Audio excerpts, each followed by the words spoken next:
ओझर येथील बाजारपेठेत असलेल्या श्री सेवा मल्टीस्पेशालिटी हॉस्पिटलमध्ये शस्त्रक्रिया झालेल्या रुग्णाला मुख्यमंत्री सहायता निधी येऊनही बाकी घेतलेल्या रोख रक्कमचा जाब विचारत दमबाजी शिवीगाळ करून 6 लाखांची खंडणी मागणाऱ्या तिघांवर अखेर गुन्हा दाखल करण्यात आला।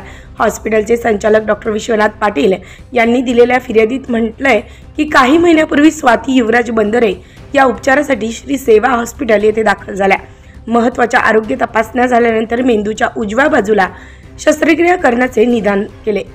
त्यासाठी सुमारे 2.5 लाखांचा खर्च अपेक्षित असल्याची पूर्वकल्पना डॉक्टरांनी नातेवाईकांना दिली। रुग्णाच्या घरची आर्थिक परिस्थिती बेताची असल्याने डॉक्टरांनी मुख्यमंत्री सहायता निधीची माहिती देत कागदपत्रांची पूर्तता करून जो निधी येईल त्यावरील फरक नातेवाईक देण्यास राजी झाले।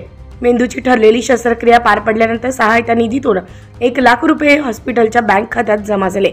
उर्वरित 1,32,000 रुपये देणे असताना नातेवाईकांनी 67,500 रोख स्वरूपात जमा केले।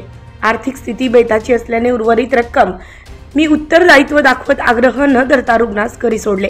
नातेवाईकांनी देखील डॉक्टरांचे आभार मानत सत्कारही केला। काही दिवसानंतर रुग्णाचे जावई म्हणून योगेश नाना पाटील आणि जयेश वासुदेव ढिकले आणि एक अनोळखी असे तिघांनी डॉक्टरांच्या केबिनमध्ये येत तुम्ही स्वाती बंदरे रुग्णाबाबत सहायता निधी येऊनही पेशंट कडून रोख रक्कम का घेतली असा जाब विचारला। त्यावर मी नातेवाईकांना सांगितलेली सर्व हकीकत पुन्हा जावई म्हणून योगेश पाटील यांना सांगितले, परंतु योगेश नाना पाटील हा ऐकण्याच्या मनस्थितीत नसल्याने तू हॉस्पिटल कसे चालवतो बघून घेतो म्हणत दमबाजी करत शिवीगाळ केली। दुसऱ्या दिवशी मी पुन्हा योगेश या समजावण्याचा प्रयत्न केला असता त्यांनी विषय थांबवायचा असेल तर रुग्णाचे घेतलेले पैसे परत करा आणि आम्हाला 6 लाख रुपये द्या, अन्यथा आम्ही सोशल मीडियावर तुमची बदनामी करू असं सांगत थेट खंडणीची मागणी केली।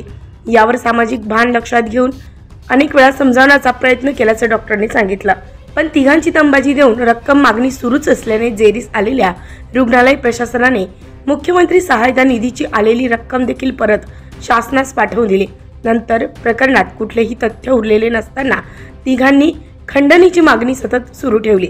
अखेरीस खंडणी रक्कम देण्यास नकार देताच तिघांनी सोशल मीडियावर बदनामी सुरू करत स्टंटबाजी केली।